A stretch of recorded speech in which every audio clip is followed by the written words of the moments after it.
I'm Stephanie Milani. I'm a PhD student at CMU, and today I'm going to be talking about using reinforcement learning-based intelligent tutoring systems, or ITS, to learn good tutoring policies for students, in particular, students with autism. So students with autism may face challenges in traditional school environments. For example, they may have unique needs with memory, learning, and communication.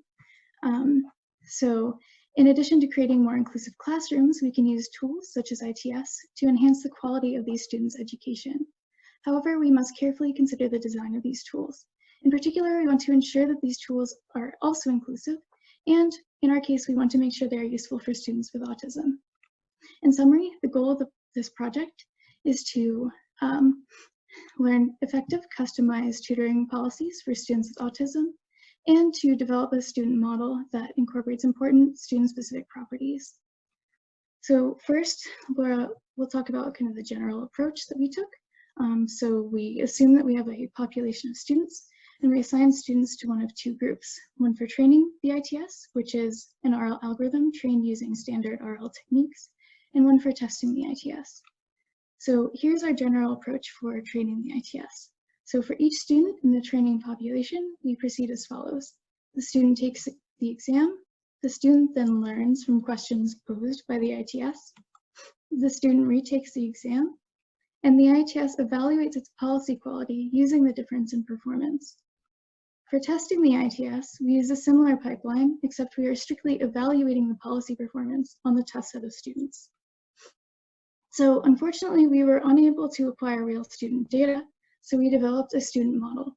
So each student has a parameterized function, in our case, a neural network, for answering questions posed by the ITS. Each student also has a memory queue, which is used to strengthen the student's knowledge. Each student also has a zone of proximal development, which is used to derive whether questions are too easy or too challenging. So we want the ITS to ask questions in the student's ZPD. If the ITS does not, then the student will stop answering questions and the ITS can no longer interact with the student, which is quite bad. So here are results. In this experiment, each student had a different threshold for what is difficult or easy for them, so we varied the ZPD. And you can see that our method leads to higher average improvement and interacts with students longer than a random baseline. We see a similar pattern when we vary the ZPD and when we give the students imbalanced prior knowledge, though it's less pronounced than the previous experiment. So where do we go from here? So in particular, we would like to be able to test our approach on real students, and we would also like to further develop the RL portion of the ITS. But there are some, I think, benefits of this approach that I'd like to highlight. So this approach can lead to higher quality education by supplementing learning. Additionally, it can be leveraged by teachers to gain more insight into student learning.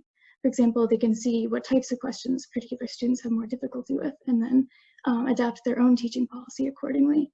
And then additionally, this approach can leverage human knowledge. So for example, we can initialize a teaching policy with an expert policy from an actual teacher, and then we can refine the policy using student interactions. So that's all I wanted to talk about today. Thank you to my amazing collaborators. And if you have any questions, you can contact me at my email address and you can find our paper at this link. Thank you.